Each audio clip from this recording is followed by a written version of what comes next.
Assalamualaikum, hai semua. Selamat datang ke channel Fiction Shasha. Jangan lupa klik dahulu butang subscribe sebelum teruskan untuk tonton video ni. Jadi kali ni aku nak kongsikan dua cerita seram. Cerita yang pertama tentang kejadian seram follower FS ni yang pergi memancing di Langkawi. Dia pergi memancing dengan ayah dia. Diorang ni memancing waktu malam berdekatan dengan pulau dekat Langkawi tu. Terjadilah benda seram masa mereka mula nak campak umpan. Cerita kedua pula tentang lebuh raya latar.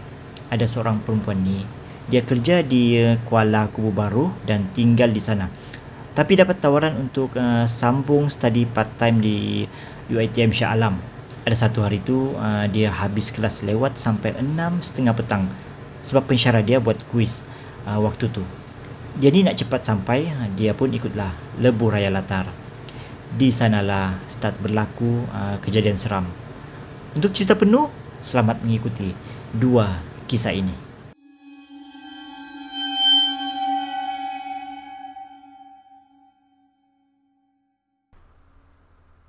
Assalamualaikum dan apa kabar semua? Terima kasih kepada admin FS kalau kisah aku ni disiarkan. Kisah ni berlaku semasa akhir bulan Disember 2020. Waktu tu, aku dan sekeluarga pergi balik kampung kat Langkawi. Dalam hari ke-6 di sana, ayah aku dan pakcik aku rancang nak pergi memancing kat Tanjung Ru. Kami mula-mula nak pergi berlima. Aku, ayah, pakcik, Pak Su dan kawan pakcik aku.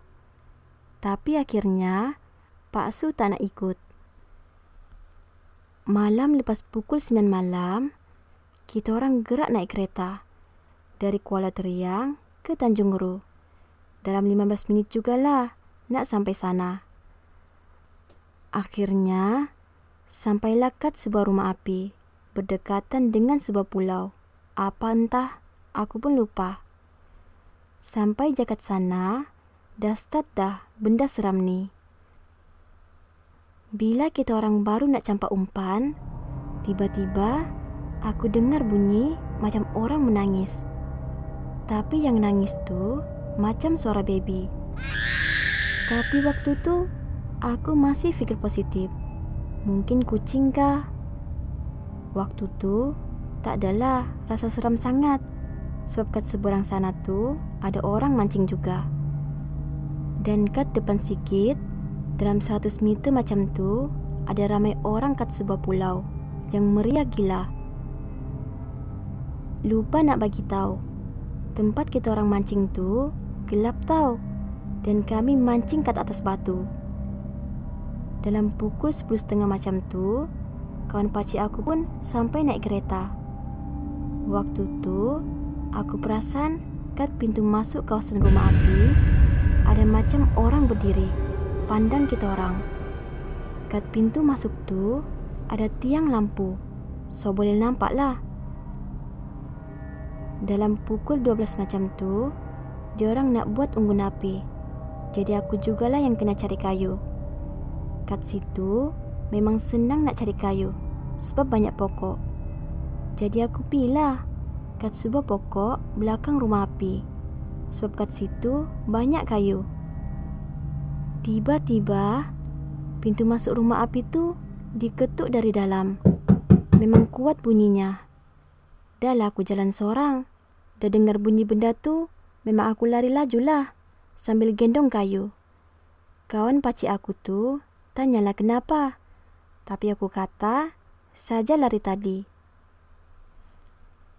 Dalam pukul 1, aku kata kat ayah aku yang aku nak tidur dalam kereta jap. Ayah aku bukalah enjin kereta. Lepas tu aku tidurlah di buai mimpi. Dan aku tersedar pukul 2.30 pagi macam tu. Aku dengar bunyi orang menangis lagi. Tapi kali ni bukan bunyi baby, tapi suara biasa saja. Aku nak buka pintu kereta dan aku terpandang berbaju putih sedang terbang ke atas rumah api. Faham-fahamlah hantu apa kan? Aku pun buka kereta nak pergi ke diorang. Dalam 200 meter jugalah. Lari punya lari, terjatuh pula. Lepas tu, aku dengar bunyi benda tu menilai. Diorang yang lagi dekat dengan benda tu, cepat-cepat kemas, kata jom balik. Aku pun masuk kereta baliklah. Masuk kereta, terus jalan. Aku pandang belakang, nampak benda tu ikut laju. Aku tengok je benda tu. Rupanya, dia gendong baby dalam tu. Sampai jagat jalan besar, benda tu tak ikut dah. Keesokan harinya, aku ceritalah kat pakcik, makcik, ayah, ibu, mak teh, pak teh, semua orang lah. Kat rumah aku cerita. Apa kata pakcik aku? Kat situ memang banyak benda tu. Dia banyak kali nampak. Mungkin sampai sini je lah cerita aku. Sorry lah kalau cerita ni bosan atau apa. Tak seram kah? Tapi insya-Allah aku akan cerita lagi pengalaman mistik aku sepanjang aku bernyawa ni. Sekian.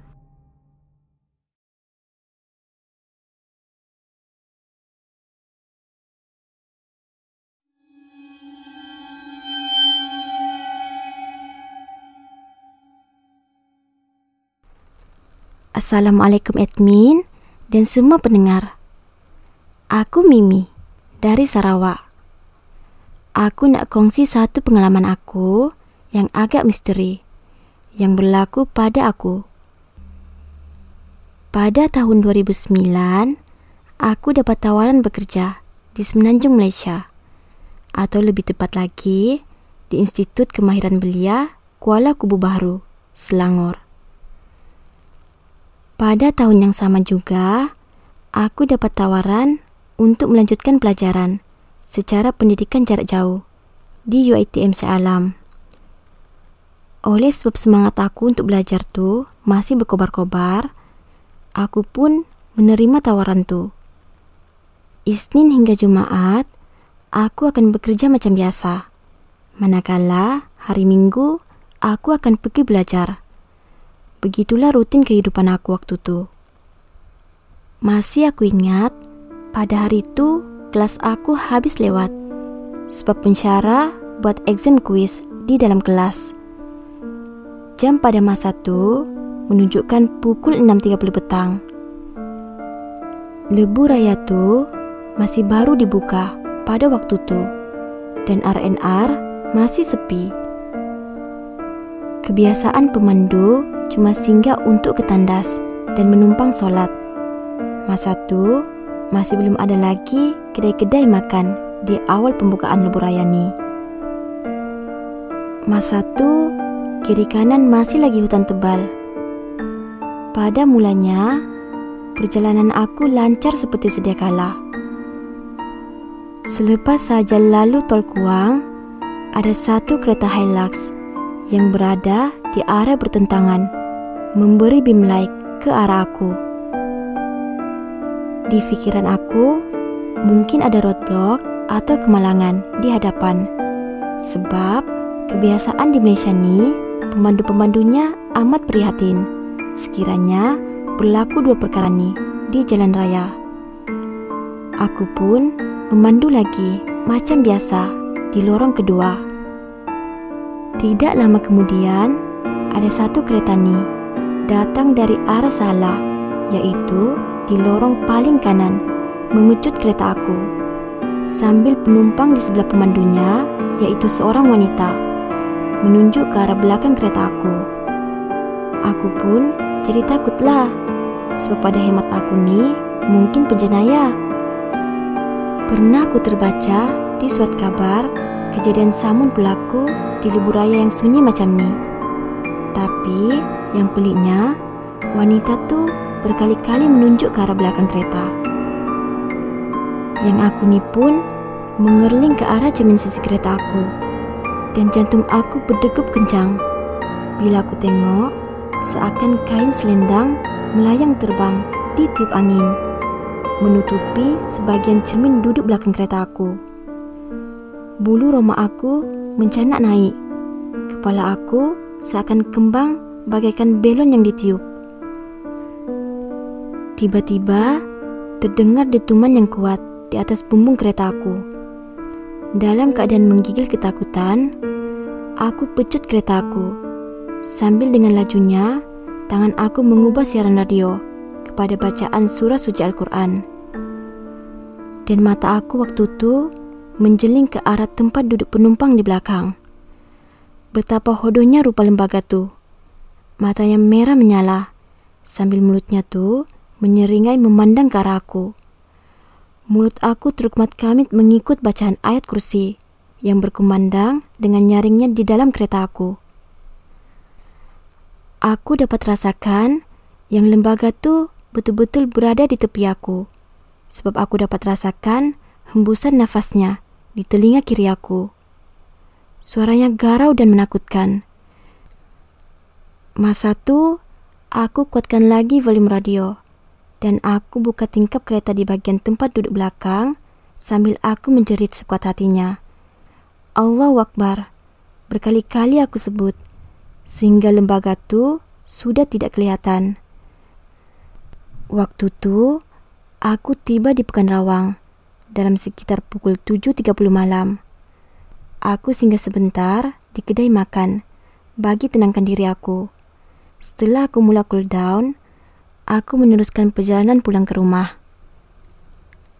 Keesokan harinya, aku pun ceritalah tentang kejadian itu dengan rakan-rakan di tempat kerja. Salah seorang rakan aku tuh ada bagi tahu, memang banyak kejadian aneh yang berlaku di libur raya tuh sejak pembukaannya. Ramai pemandu yang telah diganggu oleh sosok lembaga berkenaan. Menurut beliau, penampakan tuh mungkin merupakan mangsa wanita yang telah diperkosa dan telah dibunuh. Kemudian, mayatnya dicampak di kawasan hutan. Mungkin rohnya tak tenang dan mengganggu pemandu yang lalu kawasan lembu raya tuh. Sekiranya benar apa yang dikata tuh, aku mendoakan semoga arwah tenang dalam sana. Wallahu alam. Sejak dari itu, aku tak pernah lagi lalu lembu raya tuh selepas jam 5 petang. Mungkin sampai sini jala cerita aku. Semoga kamu semua terhibur dengan cerita aku nih. Sekian.